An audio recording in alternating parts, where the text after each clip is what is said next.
So আমরা অনেকেই হয়তো এই নিউজটা অলরেডি পেয়ে গিয়েছি যে বাংলাদেশ এখন আর লেভেল 1 কান্ট্রি নেই। বাংলাদেশ এখন লেভেল 1 থেকে লেভেল 3 তে চলে গিয়েছে এসএসভিএফ অনুযায়ী। অর্থাৎ অস্ট্রেলিয়ান গভর্নমেন্ট বাংলাদেশের যে স্টুডেন্ট ভিসা সেটা যে অ্যাসেস করবে সেই ক্যাটাগরিতে বাংলাদেশকে এখন আবারও প্রথমে লেভেল 2 ছিল, এরপরে বাংলাদেশকে লেভেল 1-এ নিয়ে গিয়েছিল। এখন বাংলাদেশকে লেভেল 3-তে তারা নামিয়ে দিয়েছে। এটা অবশ্যই আমাদের জন্য অনেক বড় একটা দুঃসংবাদ।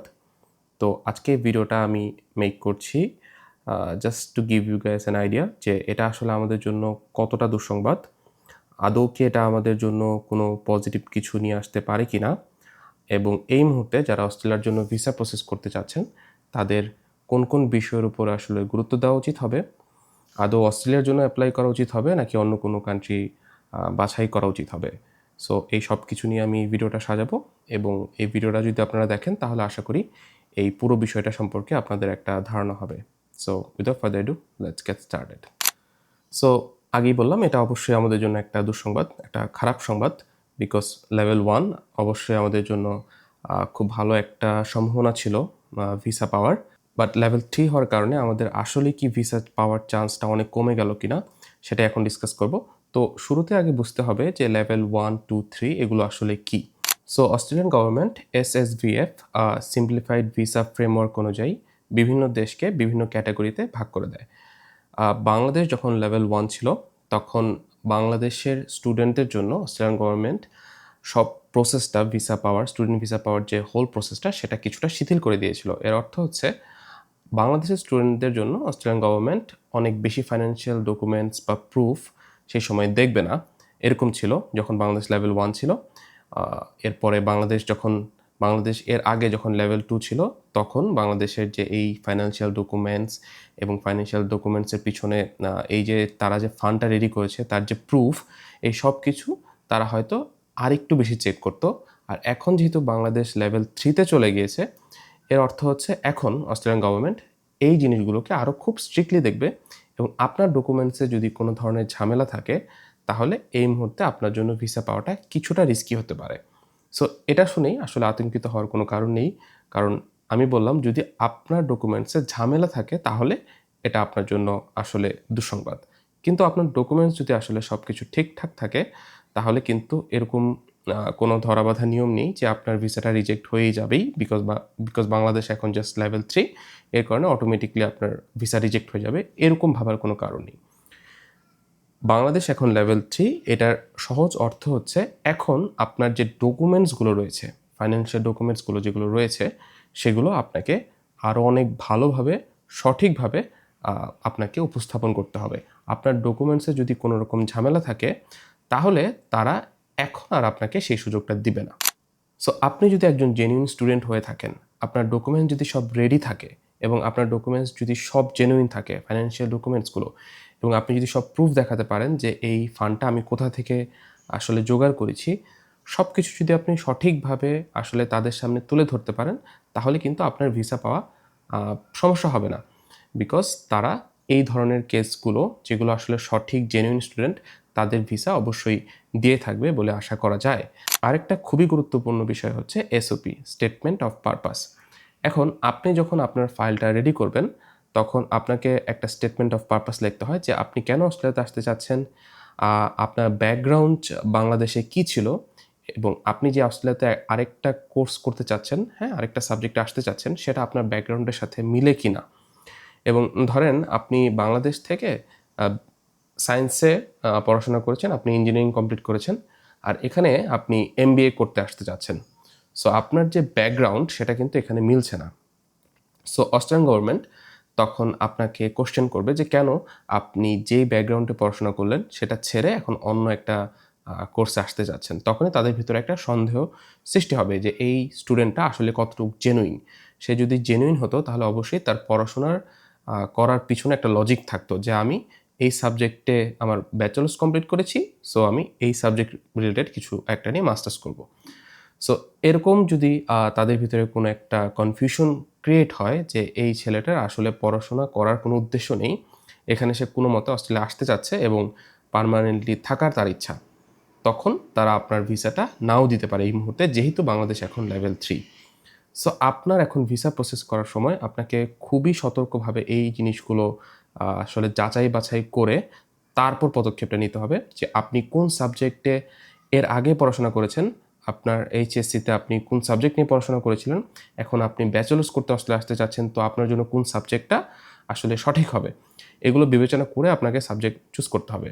এবং আরেকটা বিষয় হচ্ছে, অনেকেই আমরা কলেজ বা ইনস্টিটিউশনে পড়তে অস্ট্রেলিয়াতে আসতে চাই, তো সেই ক্ষেত্রে যে বিষয়টা দাঁড়াচ্ছে যে আপনি যদি কলেজ বা ইনস্টিটিউশনে আসেন তাহলে এই না যে আপনার ভিসাটা রিজেক্ট হয়ে যাবে, এখন বিষয়টা এরকম না। বিষয়টা হচ্ছে যে আপনি কলেজ বা ইনস্টিটিউশনে যদি আসতে চান তাহলে তার পিছনে একটা প্রপার কারণ আপনাকে দেখাতে হবে আপনার এসওপিতে। অর্থাৎ আপনি এমন একটা কলেজে আসতে যাচ্ছেন যেখানে আইটি কোর্সটা অনেক ভালো।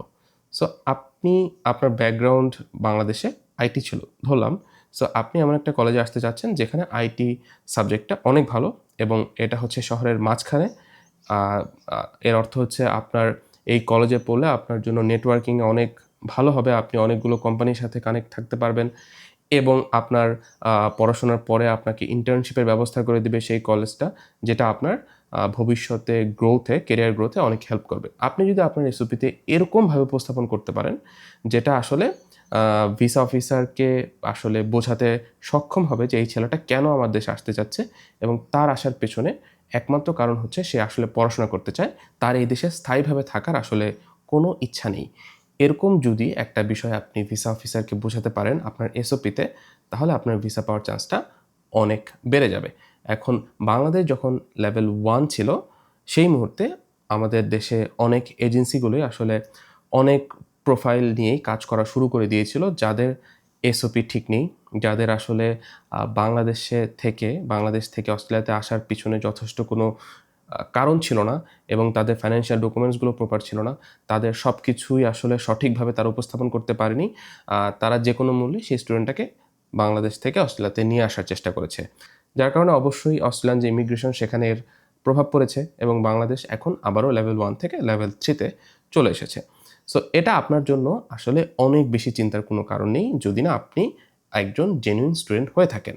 এখন আপনি যদি একজন জেনুইন স্টুডেন্ট হয়ে থাকেন এবং আপনি যদি আপনার সকল ডকুমেন্ট সঠিকভাবে প্রিপেয়ার করেন, আপনার এসওপি যদি সঠিক থাকে, আপনি বাংলাদেশে একটা জব করেছেন এবং আপনি এখন মাস্টার্স করতে আসতে চাচ্ছেন সেই জব রিলেটেড কোনো একটা সাবজেক্টে, এবং আপনি আপনার সকল ডকুমেন্টসে সঠিকভাবে উপস্থাপন করলেন জিনিসটা যে আপনি পড়াশোনা শেষ করে আবার বাংলাদেশে চলে আসবেন এবং বাংলাদেশে আপনার কেরিয়ার গ্রোথ অনেক ভালো এই সাবজেক্টটা পাশ করার পরে, এই সব কিছু যখন আপনি সঠিকভাবে ভিসা অফিসারকে বোঝাতে পারবেন, তখন কিন্তু আপনার জন্য আসলে ভিসা পাওয়াটা সমস্যা হওয়ার কথা না। এখন এটা আমি বললাম যে লেভেল 3 হওয়াটা বাংলাদেশের জন্য একটা খারাপ জিনিস হয়েছে, সেটা সত্য, কিন্তু এর কিছু পজিটিভ সাইডও রয়েছে, সেটা নিয়ে আমি এখন আলোচনা করব। যে পজিটিভ সাইডটা হলো, এখন আর যারা আসলে সঠিক বা জেনুইন স্টুডেন্ট না তারা অস্ট্রেলিয়াতে আসতে পারবে না, শুধুমাত্র জেনুইন স্টুডেন্টরাই অস্ট্রেলিয়াতে আসতে পারবে। তাতে করে যে সুবিধাটা হবে, যারা জেনুইন স্টুডেন্ট অস্ট্রেলিয়াতে আসছে তাদের জন্য এখানে সার্ভাইভ করা কিছুটা সহজ হবে। এখন অনেক পরিমাণ স্টুডেন্ট যখন অস্ট্রেলিয়াতে আসবে তখন স্বাভাবিকভাবেই অপকর্ম এবং যেই কাজগুলো অস্ট্রেলিয়াতে আসলে লিগাল না সেই কাজগুলোর সংখ্যা অনেক বেড়ে যাবে এবং অস্ট্রেলিয়ান গভর্নমেন্ট বাংলাদেশের স্টুডেন্টদের উপরে আরও কঠোর হবে। যেহেতু এখন বাংলাদেশ লেভেল 3 হয়ে গেছে, তার মানে হচ্ছে আপনি একজন সঠিক স্টুডেন্ট এবং জেনুইন স্টুডেন্ট আপনি, এবং তাই আপনি অস্ট্রেলিয়াতে আসতে পারছেন এবং আপনার জন্য আসার পরবর্তীতে জব ম্যানেজ করা, অ্যাকোমোডেশন ম্যানেজ করা এবং এখানে সার্ভাইভ করা সব কিছুই আমার মনে হয় অনেকটা বেটার হবে। সো যারাই এখন আসলে ভিসা প্রসেস করতে যাচ্ছেন তাদের উচিত হবে আপনি যে এজেন্সির থ্রুতে প্রসেস করছেন না কেন তাদেরকে এই জিনিসটা জানতে হবে এবং তাদেরকে এই বিষয়ে আপনাকে প্রপার হেল্পটা করতে হবে। এখন আপনি এমন একটা এজেন্সিতে গেলেন যারা সেই বাংলাদেশ যখন লেভেল 1 ছিল সেরকম আইডিয়া নিয়েই আপনাকে আসলে হেল্প করছে, সেভাবেই আপনার ফাইল প্রসেস করছে যে যেভাবেই আমি প্রসেস করি না কেন তার তো ভিসা হয়েই যাবে। এরকম যদি ঘটনা ঘটে থাকে তাহলে কিন্তু আপনার জন্য এখন রিস্কি। সো আপনাকে এখন এমন একটা এজেন্সির সাথেই কন্ট্যাক্ট করতে হবে যারা বাংলাদেশের রিনাউন্ড এজেন্সি বা যারা ভালো কাজ করছে এবং যাদেরকে আপনি ট্রাস্ট করেন, আসলে তাদের সাথে কাজ করেন এবং তাদেরকে এই জিনিসটা সঠিকভাবে আপনি বোঝানোর চেষ্টা করেন যে আমি এখন এই সাবজেক্টটা নিয়ে বাংলাদেশে পড়াশোনা করছি, আমি অস্ট্রেলিয়াতে এই সাবজেক্ট নিয়ে পড়তে চাই এবং এটার পিছনের রিজনটা হচ্ছে এটা, যে আমি এই সাবজেক্টটা থেকে পাশ করলে বাংলাদেশে আমার একটা ভালো কেরিয়ার রয়েছে, আমার এসওপিতে আমি এভাবে সেটা উপস্থাপন করব। সো তাতে করে ভিসা অফিসার বুঝতে পারবে যে এটা একটা জেনুইন স্টুডেন্ট এবং ইনশাল্লাহ আপনার ভিসা হয়ে যাবে। এবং আপনার যে এজেন্সি রয়েছে তাদেরকেও অবশ্যই আপনাকে প্রপার সার্ভিসটা এবং প্রপার গাইডলাইনটা দিতে হবে। সো হতাশ হওয়ার কিছু নেই, ভয় পাওয়ার কিছু নেই। আপনারা যারা ভিসা প্রসেস করছিলেন বা সিদ্ধান্ত নিয়েছিলেন যে অস্ট্রেলিয়াতে আসবেন, সিদ্ধান্তটা সঠিক ছিল এবং এখনও চেষ্টা করেন, এখনও অস্ট্রেলিয়া একটা ভালো কান্ট্রি আসার জন্য, এবং আমার বিশ্বাস এখনও বাংলাদেশ থেকে অনেক ভিসাই হবে। তবে যারা জেনুইন স্টুডেন্ট না, যারা কোনো মতো অস্ট্রেলিয়াতে আসতে চাচ্ছিলেন, তাদের জন্য এখন আসলে ভালো সুযোগ না। আপনার যদি প্রোফাইল ঠিক থাকে, আপনার যদি ফাইন্যান্সিয়াল ব্যাকআপ ঠিক থাকে এবং সব ডকুমেন্টস যদি আপনার এজেন্সি সঠিকভাবে আসলে উপস্থাপন করতে পারে, তাহলে এখনও আপনার জন্য অনেক সম্ভাবনা রয়েছে। So this is all for today. I hope this video was helpful for you guys. See you guys next time and thanks for watching.